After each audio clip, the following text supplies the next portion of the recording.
শারীরিক কোনো সমস্যা না থাকা সত্ত্বেও সন্তান না হওয়ার অভিযোগে আমার স্বামী আমাকে ডিভোর্স দিয়ে দিল।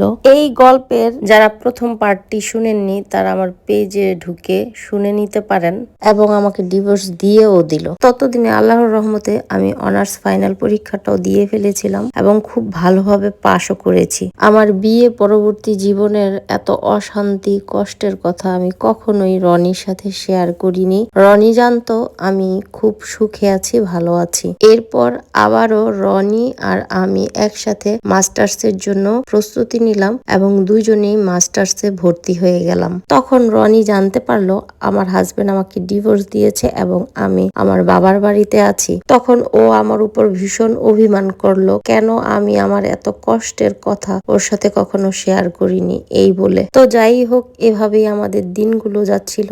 এর মধ্যে আমি বিভিন্ন জায়গায় চাকরির জন্য ইন্টারভিউ দেই এবং একটি সরকারি ব্যাংকে আমার জব হয়ে যায়। জবের পাশাপাশি আমি মাস্টার্সের ক্লাসগুলো কন্টিনিউ করছিলাম। তখন আমি আমার অন্য একটা ফ্রেন্ডের কাছ থেকে জানতে পারি, যখন আমার বিয়ে ঠিক হয়েছিল তখন রনি প্রায় পাগল হয়ে গিয়েছিল। ওর বাবা মার সাথে সম্পর্ক ছিন্ন করে ও অনেকদিন আলাদাও ছিল।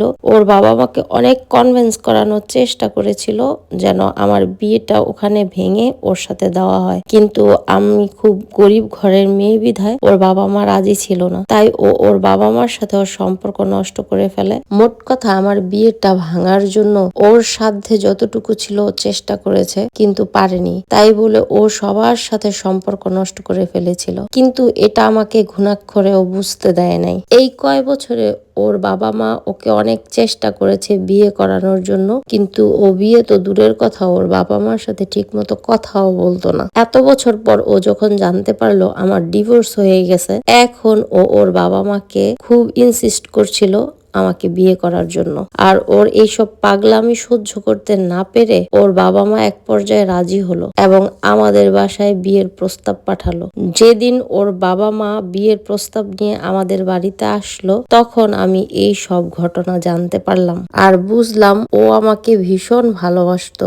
ঘর পোড়া গরু যেমন আকাশে বিদ্যুৎ চমকালেও ভয় পায়, তেমনি আমি তো একবার অনেক কষ্ট পেয়েছি। তাই ওর বাবা মাকে জানিয়ে দিলাম আমি যে জব করতেছি এটা বিয়ের পরে কখনোই আমি ছাড়তে পারবো না। রনি এবং ওর বাবা মা এতে রাজি হলো। এরপর খুব সাধারণ সাবলীল ভাবে আমাদের বিয়ে হলো। ও তো আমাকে ভালোবাসতোই আর ওর বাবা মাও আমাকে বেশ স্নেহ করত।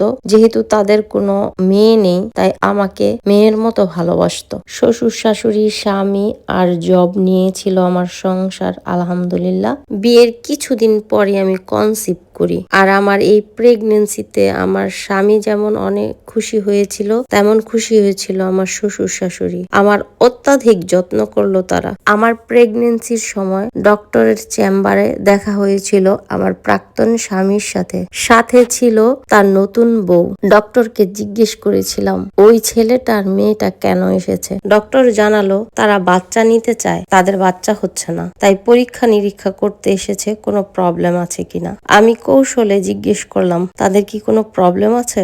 বলল হ্যাঁ, ছেলেটার প্রবলেম আছে, ও কখনো বাবা হতে পারবে না। এই কথাটা শুনে কেন জানি না আমার মনের ভিতর একটা প্রশান্তি বয়ে গেল। তার কিছুদিন পর আমাদের কোল জুড়ে আল্লাহ পাক একজন পুত্র সন্তান দান করলেন।